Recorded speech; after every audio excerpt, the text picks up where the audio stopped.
दिनांक 24 तारखेला शेडूम टोल नाक्यावरती जयवंत माधुशीत त्यांचा मुलगा आणि त्यांची फॅमिली टोल नाक्यावरून जात असताना टोल नाक्यावरती त्यांच्या फास्टॅगची अमाऊंट संपलेली असताना त्यांनी कॅशमध्ये पावती फाडली। परंतु त्यांचं त्या कर्मचाऱ्याशी टोल नाक्यावरती वाद झाल्यानंतर त्या ठिकाणी त्या कर्मचाऱ्यांनी त्यांना मारहाण केलेली आहे दोघांना। त्यामध्ये त्यांचा जो मुलगा आहे मंथन, त्याचा हात फ्रॅक्चर झालेला आहे। आजही तो ICU मध्ये हॉस्पिटलमध्ये ॲडमिट आहे। आणि अशा परिस्थितीमध्ये पनवेल तालुका पोलीस स्टेशनमध्ये तक्रार दाखल करत असताना त्याच्यावरती जे गुन्हे दाखल व्हायला पाहिजे होते ते मात्र या ठिकाणी झालेले नाहीत।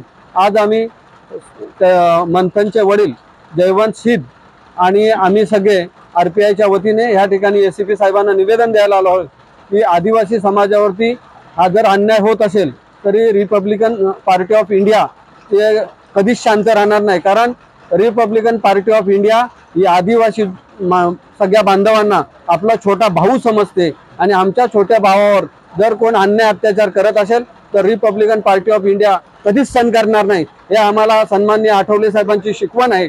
आणि आम्हाला डॉक्टर बाबासाहेब आंबेडकरांनी जो संविधान दिलेला आहे त्या संविधानाचा आदर ठेवून जर कोण आदिवासींवरती अन्याय अत्याचार करत असेल आणि इथल्या तालुका पोलीस स्टेशननी जर ॲट्रॉसिटी ॲक्ट दाखल करून घेतलं नाही तर येणाऱ्या 8 दिवसामध्ये आम्ही रिपब्लिकन पार्टी ऑफ इंडिया आणि बिरसा मुंडा संघटनेच्या वतीने आदिवासी संघटनेच्या वतीने मोठा एक मोर्चा काढू।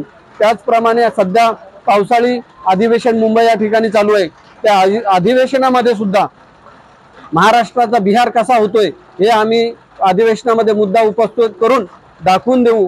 आणि पुन्हा एकदा इथल्या ह्या पोलीस प्रशासनाला विनंती करतो का त्यांनी जो काय आता त्यांच्यावरती 423 आणि इतर गुन्हे दाखल केलेले त्याच्यामध्ये ॲट्रॉसिटी ॲक्ट कलम ॲड करावा असं या ठिकाणी विनंती आहे।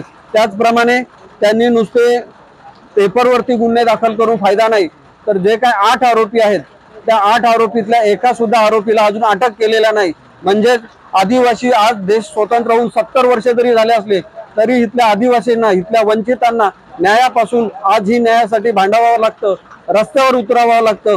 ही जर अवस्था असेल तर या गोष्टीचा आम्ही निषेध करण्यासाठी आणि आदिवासींवरती किंवा इतर समाजावर जर का अन्याय होत असेल तर त्याला वाचा फोडण्यासाठी आम्ही आज ACP साहेबांना भेटलोय। त्यांना आम्ही आमची विनंती केली आहे पक्षाच्या वतीने।